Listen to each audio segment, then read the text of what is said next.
আসসালামু আলাইকুম এভরিওয়ান, কেমন আছেন সবাই? তো চলে এসেছি নতুন আরেকটা রেসিপি নিয়ে।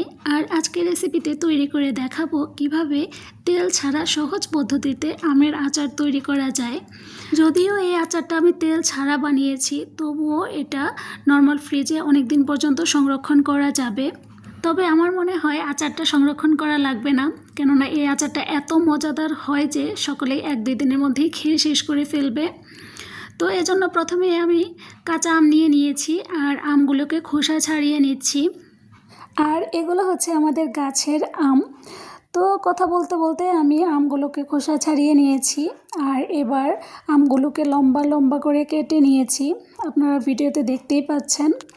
তো এবার এখানে চিনি অ্যাড করব। আমি এখানে 1 কাপ পরিমাণ চিনি দিয়ে দিয়েছি, যেহেতু আমগুলো খুব টক নয়। আর আপনারা আমের পরিমাণ বুঝে চিনির পরিমাণটা বাড়িয়ে বা কমিয়ে নিতে পারবেন। আর এখানে আমি সাদা সিরকাটা দিয়ে দিচ্ছি। এবার আমের সঙ্গে চিনিটা ভালো করে মিশিয়ে দিব আর রেস্টে দিয়ে দিব কিছুক্ষণের জন্য। আমি এখানে 15 মিনিট ঢেকে রেখে দিব যেন চিনিটা ভালোভাবে গলে যায়। এবার আমগুলোকে চুলায় দিয়ে দিব। এজন্য চুলায় আমি একটা কড়াই বসিয়ে দিয়েছি আর চুলাটা অন করে দিয়েছি। এবার আম চিনির মিশ্রণটা চুলার মধ্যে দিয়ে দিচ্ছি। চুলার আঁচ লো মিডিয়ামে রেখে আমি আমগুলোকে নেড়ে দিচ্ছি আর কিছুক্ষণ জাল করে নিব। আর এ পর্যায়ে আমার একটা রিকোয়েস্ট থাকবে, যারা আমার ভিডিওটা নতুন দেখছেন তারা অবশ্যই ভিডিওটিতে একটা লাইক দিয়ে চ্যানেলটা সাবস্ক্রাইব করে দিবেন।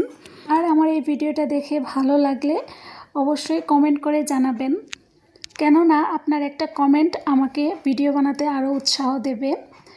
তো এ পর্যায়ে আমি এখানে কিছুটা মশলা অ্যাড করব। এজন্য এখানে লাল মরিচের গুঁড়ো দিয়ে দিয়েছি সামান্য হলুদের গুঁড়া আর পরিমাণ মতো লবণ। তো এবার ভালোভাবে নেড়েচেড়ে মিশিয়ে দিচ্ছি।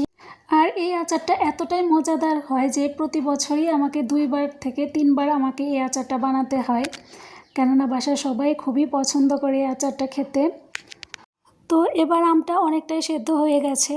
যখন পুরোপুরি সেদ্ধ হয়ে যাবে তখন আমটা অনেকটা স্বচ্ছ হয়ে যাবে।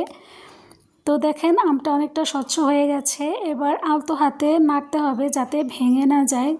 এ পর্যায়ে আমি এখানে আরও কিছুটা মশলা অ্যাড করব।